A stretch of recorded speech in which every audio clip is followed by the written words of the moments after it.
এতদিন চাপ তৈরি হচ্ছিল নির্বাচন কেন ঘোষণা করা হচ্ছে না তা নিয়ে। এবার বাংলাদেশে নির্বাচন ঘোষণা করেও বিপাকেই পড়েছেন অন্তর্বর্তী সরকারের প্রধান উপদেষ্টা মোহাম্মদ ইউনূস। আগামী বছরের এপ্রিলে বাংলাদেশে নির্বাচন হবে বলে শুক্রবারই ঘোষণা করেছেন তিনি, কিন্তু তার এই সিদ্ধান্ত মানতে রাজি নয় বিএনপি। আজ ঈদের দিনে বিএনপি প্রতিষ্ঠাতা জিয়াউর রহমানের কবরে পুষ্পার্ঘ্য অর্পণ করতে গিয়ে বিএনপির মহাসচিব মির্জা ফখরুল ইসলাম আলমগীর বলেন, জাতীয় নির্বাচনের জন্য এপ্রিল মাস কোনোভাবেই উপযোগী নয়। কার্যত ইউনূসকে চ্যালেঞ্জ করে মির্জা ফখরুল বলেন, ডিসেম্বরে নির্বাচন হওয়া সম্ভব এবং সেটাই জাতির জন্য সবচেয়ে উপযোগী হবে।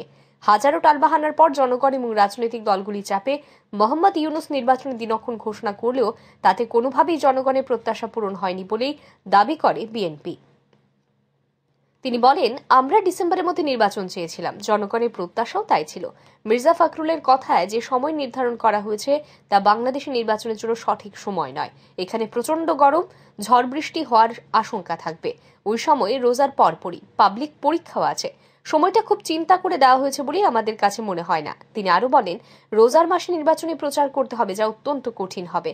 আমাদের যে রিমার্কস, সেটা আমাদের স্ট্যান্ডিং কমিটি গতকাল রাতেই সিদ্ধান্ত নিয়ে মতামত জানিয়েছে।